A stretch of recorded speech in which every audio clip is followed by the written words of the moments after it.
10 ذوالحجہ صبح کی نماز باجماعت پڑھی جائے. یہ عید کا دن ہے. ملک پاکستان یہ پیارا وطن 10 ذوالحجہ عید کا دن ہے. اور عید کا مطلب کیا ہوتا ہے؟ ایسی خوشی جو لوٹ کے آتی ہے. یہ ہر سال ہی مسلمانوں کے لیے خوشیاں لے کر آتی ہے یہ عید. رسول اللہ صلی اللہ علیہ وسلم نے اس دن کو کیسے گزارا؟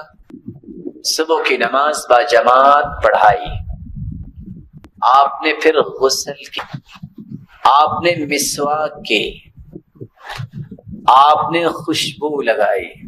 کچھ لوگ بناوٹی تقوی اختیار کرتے ہوئے یا دوسرے لفظوں میں لفظ تھوڑا سا بھاری ہے، دین سے جاہل جو ہوتے ہیں وہ کیا کرتے ہیں؟ لوگ عید کی خوشی کی وجہ سے تیاری کر رہے ہوتے ہیں اور ان کو اس وقت یاد آتا ہے اف آج تو میری ماں دنیا سے چلی گئی ہے تو میری خوشی کیسے ہوگی، میری تو بیوی فوت ہو چکی ہے تو میں کیسے خوشی مناؤں گا، میرا تو بیٹا نہیں رہا تو میری خوشی کیا خوشی ہے. اس لیے علماء لکھتے ہیں وَهَذَا دَأْبُ الْجُهَلَاءِ، یہ جاہلوں کا طریقہ کار ہے. رسول اللہ صلی اللہ علیہ وسلم کی زوجہ مطہرہ خدیجہ رضی اللہ عنہا وارضاها محسنہ وزیرۃ صدق، جس نے پورا مال سامنے لا کے ڈھیر کر دیا اور خود جا کے سجدے میں گر گئی. دعا یہ کر رہی تھی میرے مالک تو نے مال دیا، میں نے دین کے لیے پیش کر دیا ہے، قبول بھی تو کر لینا. فوت ہو گئی. آپ نے عید کے دن کو اس کا غم نہیں منایا. چچا حمزہ رضی اللہ تعالی عنہ شہید ہوئے، آپ اس وقت بیان نہیں کر رہے تھے کہ چچا کیوں چلا گیا. عید خوشی کا دن ہے، اس دن خوشی منائی جائے. آپ کے ہاتھوں میں آپ کے بیٹے ابراہیم نے جان دی، آپ اس کے غم میں نہیں بیٹھے تھے کہ میں کیا کروں، کپڑے پہنوں کہ نہ پہنوں، غسل کروں کہ نہ کروں، خوشبو کیوں لگاؤں، مجھے تو غم ہے. کس چیز کا غم؟ مومن کو یہ ہوتا ہے یہ اللہ کا مال تھا، اللہ کے پاس چلا گیا، میں بھی اللہ کا مال ہوں، میں نے بھی اللہ کے پاس جانا. رسول اللہ صلی اللہ علیہ وسلم کا طریقہ مبارک کان یغتسل یوم الفطر قبل ان یغدو الى المصلی، آپ عیدگاہ کی طرف جانے سے پہلے غسل کرتے. اور رسول اللہ صلی اللہ علیہ وسلم کا فرمان ہے ان هذا اليوم جعلہ اللہ عیدا للمسلمین، جمعے کے متعلق فرمایا یہ بھی عید کا دن ہے. فمن جاء الى الجمعة فليغتسل، یہ جمعہ پڑھنے بھی آئے اس کو غسل کر کے آنا چاہیے. وان كان طيب فليمس منه، خوشبو لگائے. وعليكم بالسواک، اور مسواک کیجیے. رسول اللہ صلی اللہ علیہ وسلم کا طریقہ مبارک جہاں غسل فرماتے، مسواک کرتے، خوشبو لگاتے، وہاں آپ کا طریقہ مبارک یہ تھا کان یلبس احسن ثیابہ فی العیدین، آپ عید الفطر میں اور عید الاضحیٰ میں سب سے خوبصورت لباس پہنتے. وہاں کتنے صوفیاء، میں نے لفظ اس لیے بول دیا تھا کہ فکر سامنے آئے. اسلام کے اندر صوفیت کا کوئی قدر و قیمت نہیں ہے. رہبانیت لا رہبانیت فی الاسلام، اسلام کے اندر رہبانیت نہیں ہے. یہ بناوٹی جو اس وقت صوفیت ہے جس کے بارے میں امام شافعی کہا کرتے تھے من اصبح صوفیا تحمق بعد العصر، یہ صبح کے وقت صوفی بن جائے وہ عصر تک احمق بن جاتا ہے. یہ کوئی دین نہیں ہے. آپ کے پاس بہترین کھانا آیا ہے، پانی ڈال کے کھاؤ، یہ نعمت کی قدردانی نہیں ہے، شکری ہے. اللہ نے مال دیا ہے، نہیں پھٹے پرانے پہن کے کپڑے جاؤں گا، میں تکبر نہیں کرنا چاہتا، نعوذ باللہ من ذالک. رسول اللہ صلی اللہ علیہ وسلم سب سے خوبصورت لباس پہنتے، آپ کیا کہنا چاہتے ہیں؟ وہ تکبر کرتے تھے. وَكَانَ لِلنَّبِيِّ صلی اللہ علیہ وسلم جُبَّتان، اللہ کے رسول کے 2 جبے تھے، يَلْبَسُهُمَا فِي الْجُمْعَةِ وَالْعِيدَيْنِ وَالْوُفُودِ، آپ جمعے کے دن زیب تن کرتے، عیدین کے موقع پہ پہنتے، اور جب کہ وفد آتا ان کے استقبال کے لیے بھی آپ جبہ زیب تن کرتے. یہ بناوٹی تقوی رسول اللہ صلی اللہ علیہ وسلم نے نہیں بیان کیا کہ یہ ماشاءاللہ بڑے نیک ہے. کیا نیکی کی علامت ہے؟ لباس بڑا پرانا ہے. فرساس ثوبك لا يزيدك رفعة عند الإله وأنت عبد مجرم، اگر تم مجرم ہو اللہ کے ہاں، پھٹا پرانا لباس جو ہے تمہیں اللہ کے ہاں قدر و قیمت والا نہیں بنا سکتا. فجدید ثوبک، اگر تیرا لباس اچھا ہے تو یہ اللہ کے ہاں تیرے مقام کو کم نہیں کرے گا، بڑھائے گا۔ کیوں بڑھائے گا؟ ان اللہ جمیل یحب الجمال، اللہ جمیل ہے اور جمال کو پسند کرتے ہیں۔ دوسری روایت کے الفاظ ہیں ان اللہ یحب ان یرى اثر نعمته علی عبدی، اللہ پسند کرتے ہیں کہ جو میں نے بندے کو نعمت دی ہے اس کا اظہار کرے۔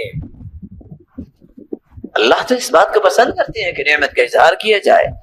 لئن شکرتم لازیدنکم ولئن کفرتم ان عذابی لشدید، تم شکر کرو گے اللہ اور نعمتیں دے گے، تم نے شکری کرو گے اللہ پہلے بھی چھین لیں گے۔ تو رسول اللہ صلی اللہ علیہ وسلم کا مزاج تھا کہ آپ احسن لباس سے بے تن کیا کرتے تھے، اور رسول اللہ صلی اللہ علیہ وسلم نے امت کے لیے یہ طریقہ بتایا ہے کہ اس خوشی کے موقع پہ مسلمانوں کی خوشی میں شامل ہوں۔ لیکن اگر کوئی شخص نماز نہیں پڑھتا، روزہ نہیں رکھتا، اللہ کا خوف نہیں ہے، وہ دنیا جہان کا خوبصورت لباس پہن لے، اس کی عید تو ہے ہی نہیں۔ لیس العید لمن لبس الجدید، عید اس کی نہیں ہے جو نیا لباس پہن لے۔ وتفاخر بالعدد والعدید، عید اس کی نہیں ہے جو فخر کرے کہ میرے پاس تو یہ چیزیں ہیں، اللہ لشکر لے کے عیدگاہ کی طرف جائے۔ انما العید لمن خاف یوم الوعید، عید اس کی ہوتی ہے جو قیامت کے دن کا خوف جس کے دل میں ہے۔ واتقى ذا العرش المجید، اور وہ اللہ تعالیٰ سے ڈرنے والا ہو۔ وسبك الدموع تائبا رجاء يوم المزید، اور اس کے آنسو گر رہے ہوں کہ میرے مالک میری قربانی کو قبول کر لینا۔ عید الفطر ہے تو اس وقت بھی روتا نظر آئے اللہ کے سامنے بیٹھ کے۔ رسول اللہ صلی اللہ علیہ وآلہ وسلم یہ مبارک دن کیسے گزارا اور ایک مسلمان کو کیسے گزارنا چاہیے؟ سب سے پہلا کام، مت سوچئے کہ عید کا چاند نظر آ گیا ہے اب نمازوں کی ضرورت نہیں۔ سب سے پہلے شیطان تمہاری عبادت کو چوری کرے گا، تمہیں عشاء کی نماز با جماعت سے روکے گا، کہے گا تیاری کر لو، تیاری کے لیے رات ہے، اور تیاری اتنی لمبی چوڑی کیا کرنی ہے؟ ایک مسلمان نے عید پڑھنی ہے، اس کی آداب میں ابھی بتائے دیتا ہوں۔ عشاء کی نماز اور خصوصاً فجر کی نماز، رات کپڑوں کی تیاری اور طرح طرح کی تیاریوں میں، صفائیوں میں صبح کی نماز پہ کوئی اٹھتا نہیں ہے، یہ بھی شیطان کا حملہ ہوتا ہے۔ حدیث سنیے، ایک مسلمان کو پہلا کام کیا کرنا ہے؟ چاند نظر آئے، اللہم اہلہ علینا بالامن والایمان والسلامت والاسلام ربی وربک اللہ، چاند کو دیکھ کے یہ دعا پڑھیے، صرف شور مت مچائیے بلکہ یہ دعا پڑھیے، اللہ امن و امان کا چاند بنا دے، اللہ آنے والا مہینہ سلامتی والا بنا دے، اللہ ایسے کاموں کی توفیق دے جس سے تو راضی ہو جائے، یہ دعا پڑھیے۔ اور آپ صلی اللہ علیہ وسلم نے فرمایا جو عشاء کی نماز با جماعت پڑھتا ہے آدھی رات کے قیام کو اسے ثواب مل جاتا ہے، اور جو عشاء کی نماز اور فجر کی نماز کو با جماعت پڑھتا ہے اللہ ذوالجلال رات کا قیام اس کے لیے لکھ دیتے ہیں۔ صبح کی نماز با جماعت پڑھیے، اپنے اذکار کو مکمل کیجیے، اور رسول اللہ صلی اللہ علیہ وآلہ وسلم کی سنت یہ ہے عید الفطر اور عید الاضحیٰ میں روزہ نہیں۔ کچھ لوگ اس دن بھی روزہ رکھتے ہیں، غلط کرتے ہیں، حرام ہے۔ نہا رسول اللہ صلی اللہ علیہ وسلم عن صوم یوم الفطر و یوم الاضحیٰ، عید الفطر اور عید الاضحیٰ کو روزہ رکھنے سے منع فرمایا۔ بندہ مومن روزہ نہیں رکھتا، کرتا کیا ہے؟ آپ کا طریقہ مبارک یہ تھا، آپ صلی اللہ علیہ وسلم عید الفطر پڑھنے جاتے تو کھجوریں کھا کے جایا کرتے، اور وطر یعنی تا عدد استعمال کرتے، 1 3 5 7۔ کتنا ہی اچھا ہو گھر والوں کے اندر ایک ایسا شخص یہ ذمہ داری اٹھائے میں نے سنت کو زندہ کرنا ہے، پلیٹ میں کھجوریں لے، گھر سے نکلنے سے پہلے کہے پلیٹ لے کے سامنے آئے یہ سنت ہے کھجوریں کھا کے جاؤ، دروازے پہ کھڑا ہو سکتا ہے۔ اور عید الاضحیٰ کا طریقہ یہ تھا جب تک نماز نہ پڑھ لیتے کچھ نہ کھاتے، لیکن اگر کوئی بیمار ہے تو شریعت نے بیماروں کے لیے آسانیاں رکھی ہیں، وہ کھا بھی سکتا ہے۔ رسول اللہ صلی اللہ علیہ وآلہ وسلم نے پہلا کام یہ بتایا اور کر کے دکھایا کہ با جماعت نماز پڑھے، روزہ نہ رکھے، بلکہ سب سے پہلے غسل کیجئے، مسواک کیجئے، خوشبو لگائیے، أن عبد الله بن عمر كان يغتسل يوم الفطر قبل أن يغدو إلى المصلى. عید الفطر کے دن عیدگاہ جانے سے پہلے غسل کیا کرتے، اور صحابہ اور سلف کا یہی طریقہ تھا. كانوا يستحبون أن يغتسلوا، کہ وہ غسل کیا کرتے. رسول اللہ صلی اللہ علیہ وآلہ وسلم کا طریقہ مبارک یہ تھا. كان يلبس احسن ثيابه فی العیدین، سب سے خوبصورت لباس دونوں عیدوں میں اللہ کے رسول زیب تن کیا کرتے. وكان للنبي جبة يلبسها في العيدين ويوم الجمعة، اللہ کے رسول کے پاس ایک جبہ تھا. وفي رواية أخرى وكان للنبي جبتان، آپ کے دو جبے تھے جو آپ عیدین کے وقت پہنا کرتے تھے، جمعے کے دن زیب تن کیا کرتے تھے. وَلِلْوُفُودِ، ڈیلیگیشن آتا اس کے استقبال کے لیے بھی اور ان سے ملاقات کرنے کے لیے بھی آپ وہ پہن کے ہی بیٹھا کرتے تھے. رسول اللہ صلی اللہ علیہ وآلہ وسلم نے فرمایا جمعے کا دن بھی عید کا دن ہے، اس دن بھی غسل کرنا، خوشبو لگانا، مسواک کرنا یہ سنت ہے. تو عید کے دن تو بالاولا یہ کام کرنے چاہیے، عید الفطر اور عید الاضحیٰ. رسول اللہ صلی اللہ علیہ وسلم کے اس فرمان کی روشنی میں مت لوگوں کے اندر اسلام کا غلط مفہوم پھیلاؤ.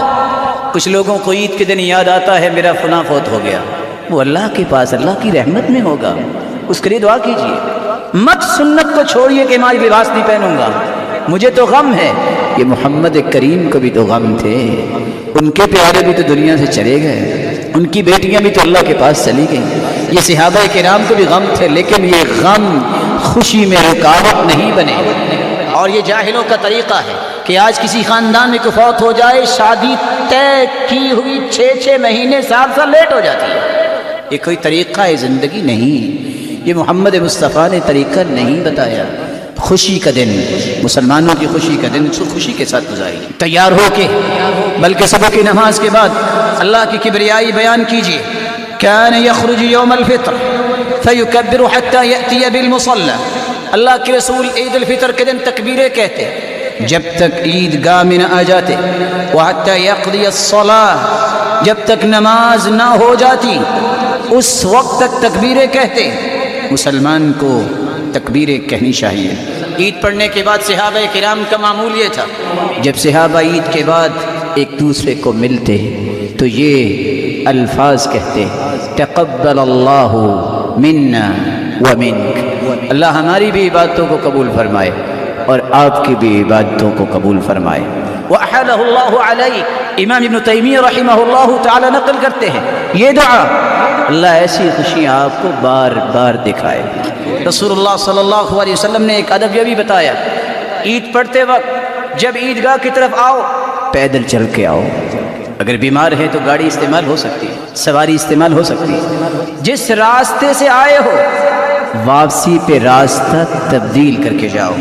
آپ صلی اللہ علیہ وآلہ وسلم کی بھی سنت ہے، اگر آپ عیدگاہ میں نماز پڑھ رہے ہیں کھلے میدان میں تو وہاں کوئی رکھتے نہ پڑھیے عید سے پہلے نہ عید کے بعد.